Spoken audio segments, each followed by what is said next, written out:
about while Europe burns, the fiddling that's been going on over what to do to tackle the issue, you could say politically. And with us again to talk about it, we want to welcome him back, Eric Brice, who teaches at the University of the French West Indies. He is in Brussels.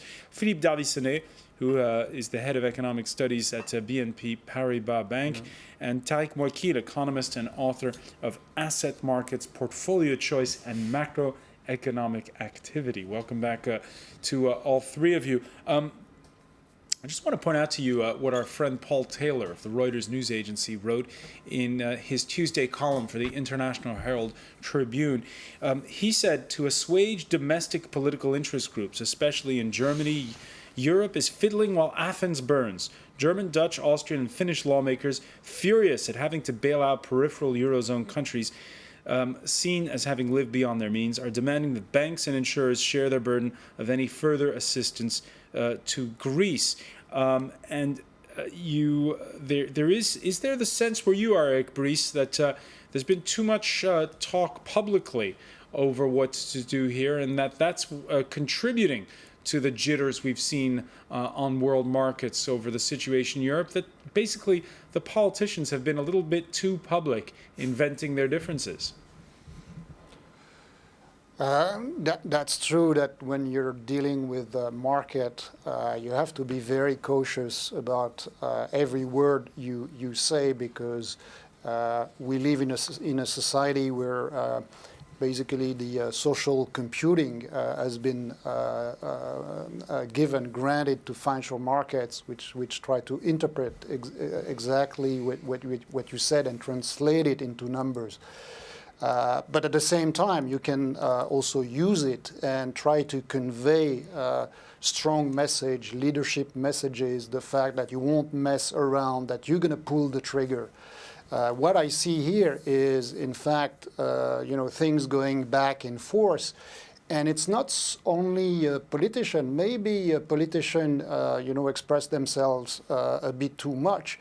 But at the same time, bankers, they keep silent, and they have a genuine exposure to those countries. And what I'm puzzled with is that, bankers also have their share of guilt into that mess, because at the end of the day, who was supposed to control risk, to manage risk? And we see now banks that are in a situation where somehow they are bigger than ever. They are too big to fail. And there is that uncertainty of whether or not we will have them pay, because I can't see a solution out of restructuring those debt, lengthening the maturity, and obviously those banks are going to have to take their share.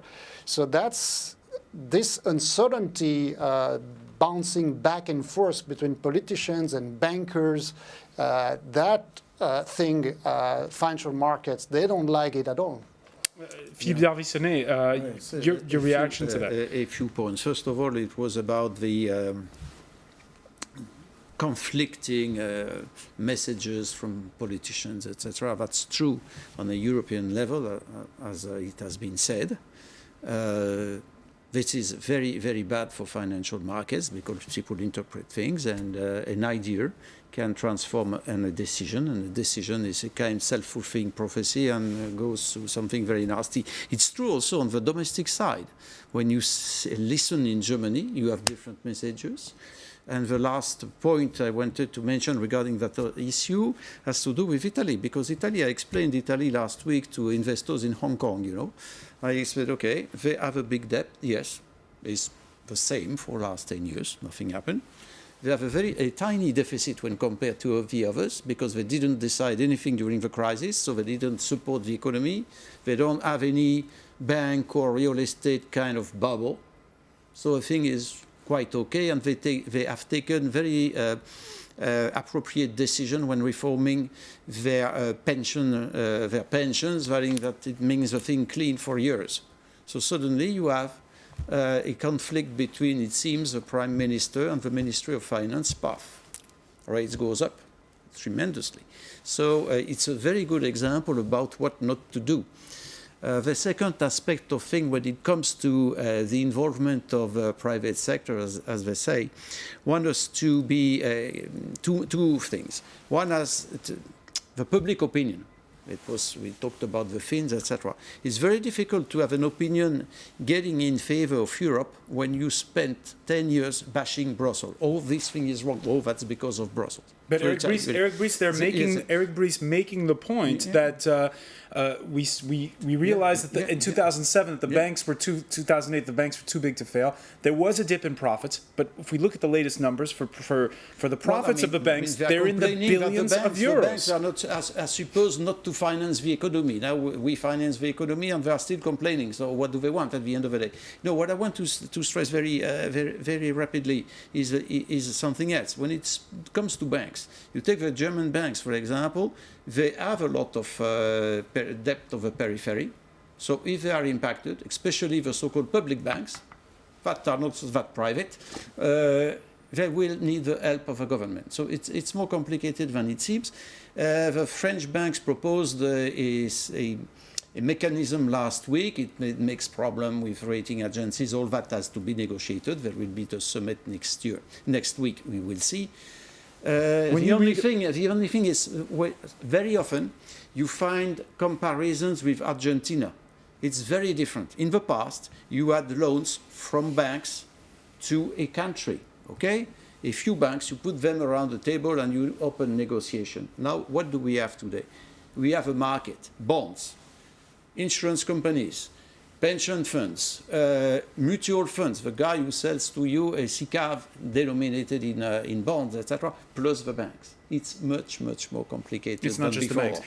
But when you read in the press, Philippe Darvissonnet, people saying that the French president, Nicolas Sarkozy, is more interested in protecting the French banks than in stopping Greece from going under, what do you answer? I mean, we have to keep the euro. That's my answer, if you will, because all that goes together. What is the euro? You raised the question a minute ago. Why the euro? I mean, we set up a common market. We set up a single market with a free movement of capital and services. Free movement of capital. You have free movement of capital. Why not a unique currency? At the end of the day, it would make things easier. When you open the frontiers, you have all this cross-border investment. It's kind of normal. And on top of that, you have the rating agencies at the time. You have the market saying Greece is perfect. And please, because of risk, instead of distributing credit, buy government bonds, the regulator. Yeah. So maybe, Yeah, I fully agree with you. And I think that you mentioned this paper in the International Herald Tribune. There was also I read a very good paper last week in the FT, written by Wolfgang Menschau, and I think the title was "Do Not Blame Moody's."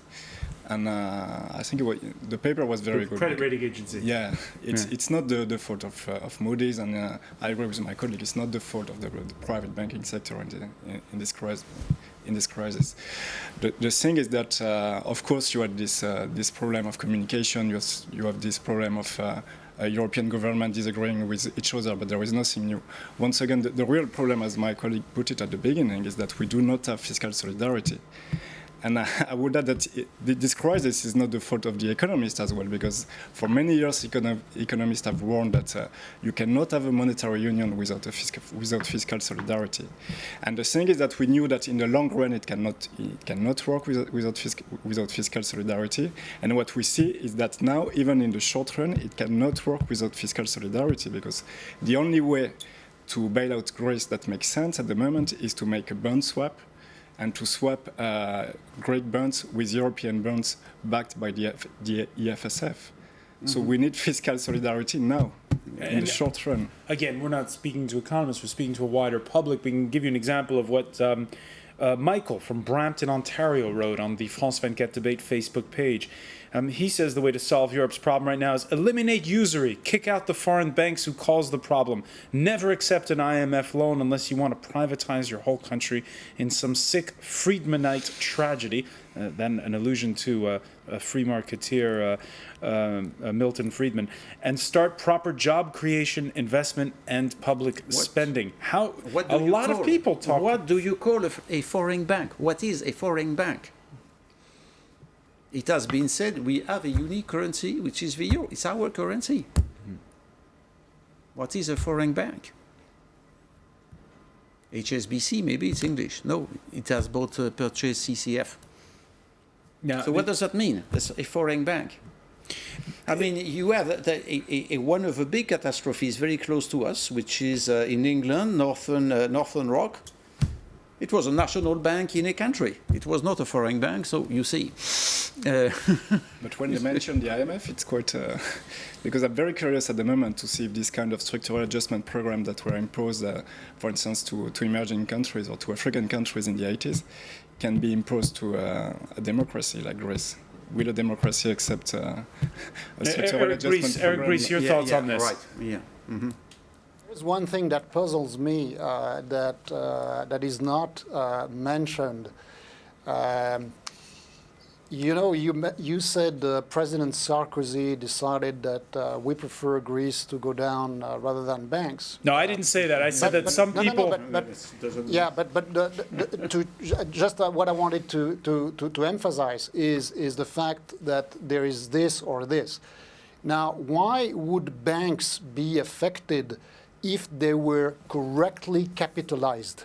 Because the problem we're seeing now, if you look at Basel III and the more stringent capital requirements that those guys have to comply with, guess what they did over the past few months? Lobby like hell to make sure that they won't have to post as much equity, meaning strong equity, hard equity, as the regulators want. You have beautiful writing by Anat Admati at the Stanford Business School debunking the fact that bankers are saying that if you have them holding more equity, their business will be more costly to run and they would lend less to the economy. I think this is crap. Those guys are too thinly capitalized, they are too toxic, and when one thing like the one we're experiencing now happens, those guys are so toxic that they become contagious, and you add this to the political problem and we end up in a mess. So for once, we should ask also and take the opportunity, do we have banks that are robust enough, capitalized properly, and the answer is a resounding no. Philippe Darvissonnet? Well, I'm not supposed to speak about that, of course, because I am an economist, as you know, but I know a few banks. I mean, suppose there was some kind of... They're supposed to have more haircut. capital on the books than they did when this crisis began. That's what Basel III is about. And Yes, maybe you have a few. We'll have a stress test this evening, I guess. It was supposed to be published. I haven't seen them. But I guess you have banks that are better capitalized than others. That's all I can say. And the problem is with this thing, if you ask to the banks for some contribution, which might make sense, why wouldn't you ask to other creditors? Because if one kind of creditor helps, it also helps the other creditors. Suppose they do nothing. So there is a game problem. Which is an aspect, but the other aspect is, of course, contagion. We have seen it. It's not a risk of contagion. Contagion is sort of there. Now, we've seen it with Italy last week, and with the spreads. And, it can be like this. So it has to be contained. We need global solutions. And I just want to, before we go, point out what something Financial Times columnist Martin Wolf wrote this Wednesday, comparing the woes befalling this side of the Atlantic to those that are happening in the U.S. In an article in which he blasts U.S. Republicans for their inflexibility on the question of the debt. He writes, Europe is trapped in its own utopian project, the single currency, just as members of the Tea Party hate paying taxes for those they deem unworthy, so too do solvent Europeans hate transfers to those they deem irresponsible. Before we go, Tariq Mouakil, we talk about in the first part here about a wake-up call. Has there been a wake-up call? Are people going to feel more European at the end of all this? More European, maybe not last. I deeply believe that the Eurozone is feasible and could could be efficient, and it could be sustainable in the long run. But we need fiscal solidarity. So if we are Europeans, if we believe in Europe, if we believe in the Eurozone, we need to do the fiscal solidarity and now, and to start to implement it now with a bond swapping Greek bonds with Euro bonds. And I think it will work in the long run. So Eric Brice, quick prediction. What's going to happen confident. in Brussels next week? Anything can happen. You know, I'm an economist and I hate making predictions. You never know. By the way, you don't know which situation those guys going to be in when they're going to have to decide and go on. What I'd like to emphasize, yes, we need fiscal solidarity. But if you translate this into proper words for the European politicians, it means that you have to reconsider what you call sovereignty. What does it mean?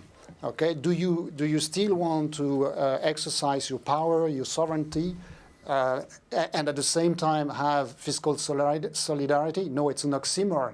So fiscal solidarity has a lot of implication, and if those guys want to send a strong signal to the market, this is the time to do it. No time to speculate, to weigh the pros and cons. This is the right time. It can be remembered in history as the time when Europe was truly Europe and was no longer young Europe, but mature Europe. And this is the right time to do it. Forget about technicalities, forget about financial engineering, forget about all this. This has to be a genuine political signal that things are going to be handled properly. And at that cost, because this is indeed a cost, then markets will start believing, then rating agencies will start believing. But this is what it takes. And right now, as you said, looking at the discussion, I fear that we won't find that consensus. We won't find that consensus. Just a yes, no, because we're out of time. Will Europe raise its game next week? I hope so. I hope so. I mean, you need, as he said, you need a more transfer of sovereignty. And that's a Will big they do that's it? a huge political. It's needed. It's a huge political decision to make. Philippe Darvissenet, I want to thank you. I want to thank Tariq Mouakil. And I want to thank Eric Brice for joining us from Brussels. And thank you for being with us for the France 24 debate. We're going to stay on message. Marcus Carlson will have the latest on how Europe's markets have reacted to the latest news latest news concerning the contagion of the debt crisis, and also the remarks of Ben Bernanke before Congress this Wednesday. Stay with us. This is France 24.